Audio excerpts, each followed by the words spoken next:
అభ్యర్థి పార్థసారథి గారు మా వార్డులో పర్యటించినాడు.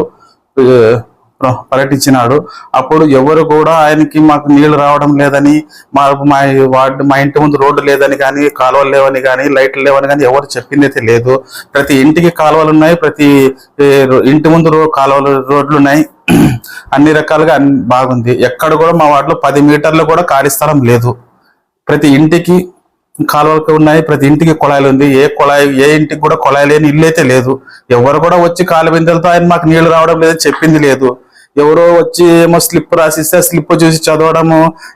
ఏదైనా మనకి ఇప్పుడు ప్రజాసేవ కోసం అని వచ్చిన తర్వాత ప్రజాసేవ అనేది ప్రజల దగ్గర, ప్రజల ఇంటికి పోతే ప్రజల సమస్య అనేది తెలుస్తుంది. మన ఊరికి ఏదో కానవా ఎక్కి కాసి ఎవరో చెప్పినాడు ఏదో చేసినాడని అది వాళ్ళు ఏదో చెప్తే మనం చెప్పడం అనేది చాలా తప్పు.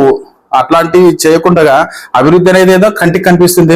నువ్వు మాతో పాటు రా, మా వార్డులో రా, ఎవరికైతే నీళ్లు రాలేదు, ఏ ఇంటికి రాలేదో, ఎవరింటి ముందు కాలువ లేదో, ఎవరింటి ముందు రోడ్డు లేదో అనేది కూడా చూపిస్తాం. ఎక్కడ కాలువ లేదు, ఎక్కడ రోడ్డు లేదు, ఎక్కడ ఎవరికి ఏది లేదు. అభివృద్ధి అనేది మేము మాతో పాటు వస్తే మేము అభివృద్ధి చేసిన వాళ్ళం మేము కాబట్టి, మేము ఎక్కడ అభివృద్ధి జరిగింది, ఎక్కడ మా వార్డులో ఎక్కడ నీకు ఖాళీ స్థలం కనపడింది, రోడ్డు లేని స్థలం ఎక్కడ కనపడింది, రోడ్డు లేని కాలువ లేని ఇల్లు ఎక్కడ కనిపించిందో చూపిస్తే దానికి మేము కూడా ఒప్పుకుంటాం. అన్ని అట్లాంటివి ఏమీ లేకుండా వచ్చినాము ఏదో వచ్చేసినాము ఏదో చెప్పినాము అనేది కాదు పద్ధతి. అది ఏదైనా చెప్పుకోవడం కూడా తప్పు. ఏదైనా నిజంగా ఉండి ప్రజల సమస్యల గురించి నువ్వు మాట్లాడాలనుకుంటే ప్రజల ఇంటింటికి తిరుగు, ఇంటింటికి గడప గడపకి వెళ్ళి గడప గడపలో వాళ్ళ సమస్యలు ఏమని తెలుసుకున్న తర్వాత నువ్వు ఏదైనా మాట్లాడితే దానికి విలువ ఉంటుంది. కానీ ఏది చేయకుండా ఊరికే వచ్చినాను ఏదో చెప్పినాను, ఎవరో స్లిప్ ఇచ్చినారు, ఆ స్లిప్ లో ఏమో వాళ్ళు ఏది రాసేసి అది మాట్లాడినాను పోయినాను అనేది తప్పు పని. ఇంకొకటి అదేదో బియ్యం అంటున్నావు. ఆ బియ్యం దొంగకి ఏమన్నా నువ్వేమన్నా డ్రైవర్ అయినావా, క్లీనర్ అయినావా, లేకుంటే నువ్వేమన్నా వచ్చి మాకు సప్లై చేసినావా? అవన్నీ ఏమి లేదు. డీలర్ ఎవరో కూడా తెలియదు నీకు. డీలర్ కానీ నాగరాజన్ పట్టుకొని కాసి నువ్వు బియ్యం అమ్ముకుంటుండవు అనడం తప్పు. డీలర్ అనేవాడికి బియ్యం ఎట్లా వస్తాయి?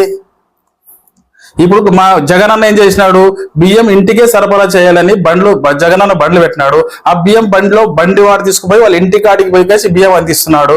అలాంటప్పుడు బయోమెట్రిక్ అనేది ఒక సిస్టమ్ పెట్టినాడు. బయోమెట్రిక్ లో వాళ్ళ తమ్ము ఎవరైతే రేషన్ కార్డు హోల్డర్ ఉంటారో వాళ్ళు తమ్మేస్తేనే కదా రైస్ వచ్చేది. అది కూడా నువ్వు కూడా ఎడ్యుకేటెడ్ అన్ని రకాలు తెలుసుకొని మాట్లాడితే బాగుంటుంది. ఏదో వచ్చినాను వాటిలో గట్టిగా మాట్లాడుకున్నాను జనంలో ఇది చేసినానంటే తప్పు.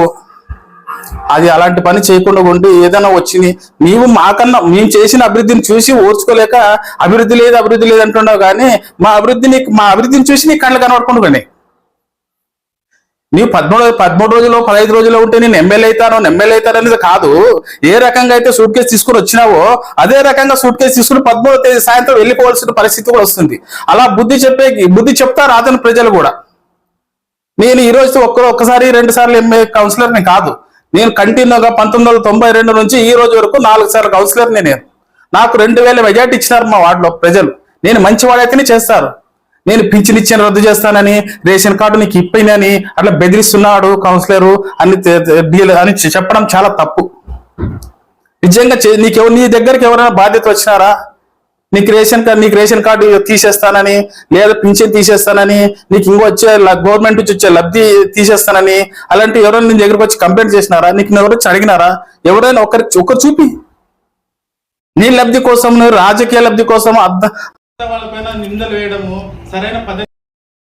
ఏది ఏమైనా కూడా నీవు ముందు మంచిగా ఉంటే నీకు జనాలు కూడా సహకరిస్తారు. నువ్వు ఇట్లా వచ్చినంది ఏదో లేనిపోని సమస్యలని ఏదేదో చెప్పుకుంటే అబద్ధాలు చెప్తూ పోతే నువ్వు లాస్ట్కి డాక్టర్ పార్థసారథి కాదు అయ్యేది, డబ్బా పార్థసారథిగా తయారవుతావు. అట్లా డబ్బా పార్థసారథి కావడం మంచిది కాదు. ఏదైనా డాక్టర్ పార్థసారథి అనే అప్పుడు నుంచి నీ చదివినప్పుడు చదువుకున్నావు కదా, డాక్టరేట్ తెచ్చుకున్నావు కదా, ఆ దాని నుంచి నీకు వచ్చింది డాక్టర్ పార్థసారథి అని. నువ్వు వచ్చి రాజకీయంలోకి వచ్చి డబ్బా రాజకీయ పార్థసారథిగా అయితే అది తప్పు. ఏదేమైనా కూడా ఏ రకంగా అయితే వచ్చినావో నువ్వు సూట్ కేసు తీసుకుని అదే రకంగా 13వ తేదీ సాయంత్రం జనాలు తరిమి కొట్టే రోజులు కూడా వస్తాయి. అంతవరకు వేచి చూడాల్సిన సమయం ఉంది.